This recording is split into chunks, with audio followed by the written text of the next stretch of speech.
CNN on Twitter. If I want to follow CNN, I can follow them on CNN.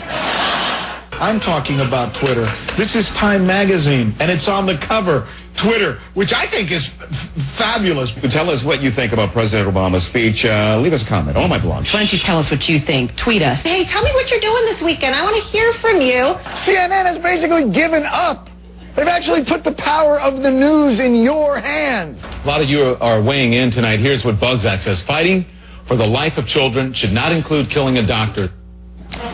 Whenever I'm troubled with the difficult moral question of abortion, I think to myself, what would Bugsack say? Welcome back to Media in Focus. We're talking to Ricky Carandang, Bianca Gonzalez, and social media net marketing consultant Carlo Ople about media and the Twitter craze. We just watched Jon Stewart there say that, you know, news has been abdicated in favor of Twitter. Are we in the Philippines at a level where we can say there is a Twitter craze?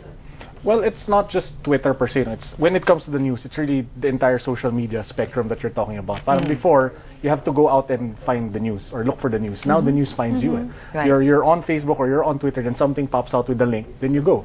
Yeah. Kumbaga, it's more engaging, more personal, more intimate, as opposed to really going to the browser, typing the abs-cbn website, and now it's effortless. Yeah, it's effortless. The news is there. Yeah, but what about before we went on the break? We were talking about how there is this race to get as many people following you. Is there such a thing?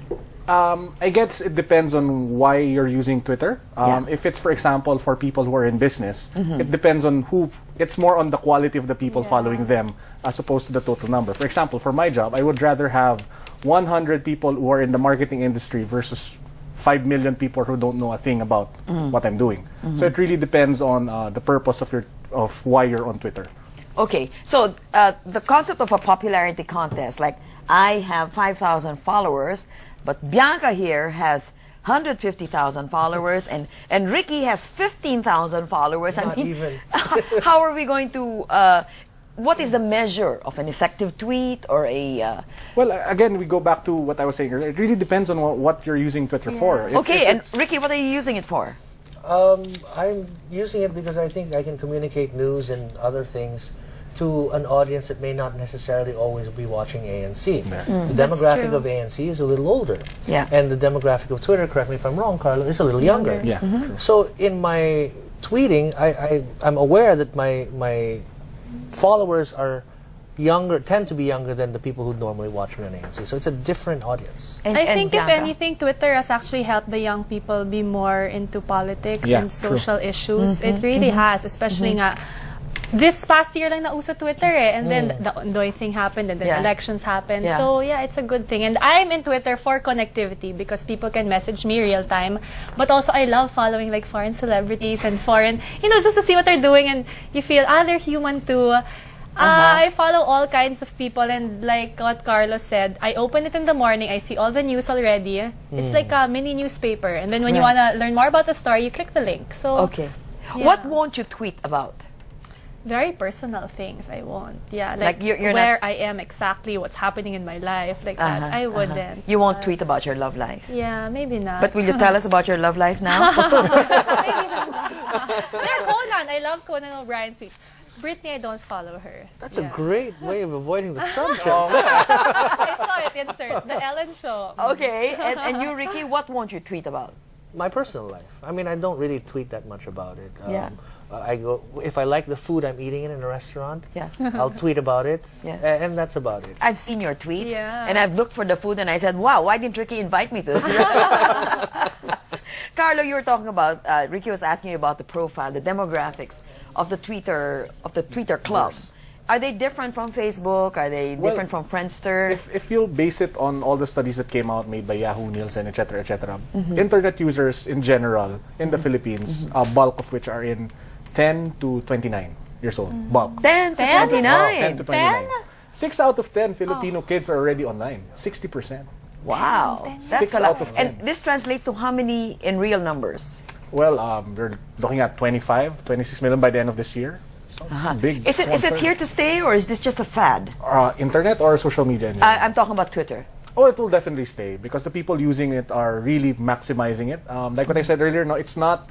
I don't see Twitter outgrowing Facebook in terms of sheer size and number, but the people using it and how they're using it is really different from how they use all other social networks. Okay, what's your fearless prediction about what Twitter is going to do to news and entertainment in future? Wow. I think we're already in it because all the shows I work for have an official Twitter account so that people can ask their questions or give their suggestions or comments. So I'm sure they're tweeting you right now, yeah, right? I'm sure. Yeah. Yeah. And what are they saying? Are we making sense here?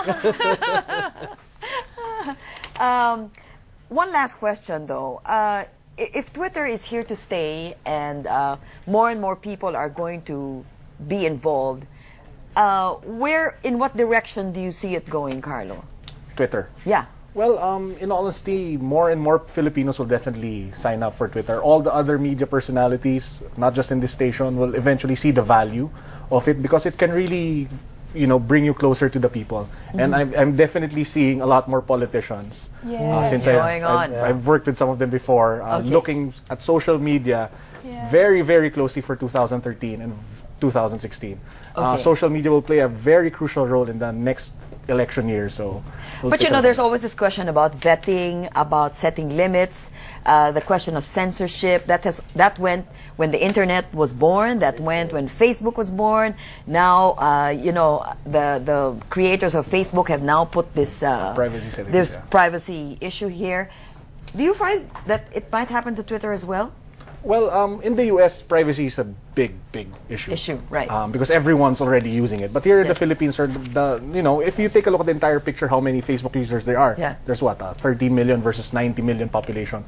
So not everyone is that alarmed yet. But it's there, but it's not as pressing as the U.S. Okay, well, on that note, I'd like to thank you, Carlo, Ricky, and Bianca for joining us tonight. And I'm sure your Twitter fans, your Twitterers, or whatever the language is, will continue tweeting you about tonight's show. Tweet us what you think about media personalities' use of Twitter at ANC Alerts or twitter.com/Cheche Lazaro.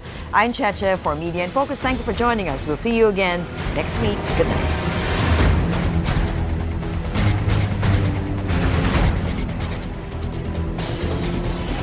The Sex and the City mania is back, and the whole world is feeling the Arabian heat.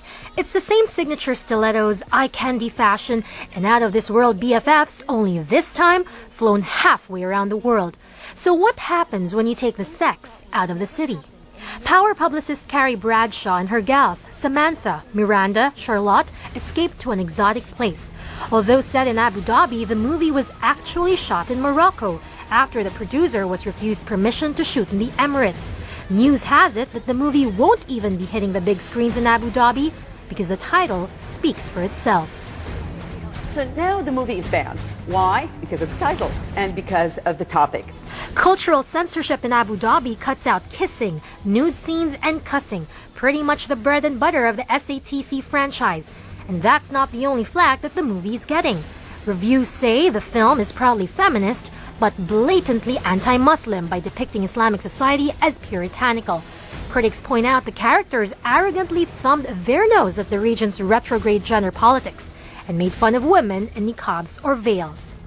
Muslim-American writer Wajahat Ali said the movie insulted Muslim women by silencing them completely. Despite the criticism, actress Cynthia Nixon feels the movie was not offensive. Writer-director Michael Patrick King also says viewers are reading too much into the sequel. While fans love it, critics believe the movie is tone-deaf and downright crude, wrapped in shiny and glittery fashion. Sounds like those shoes and Manolos stepped on the wrong foot. Have to work on the sparkle. And just when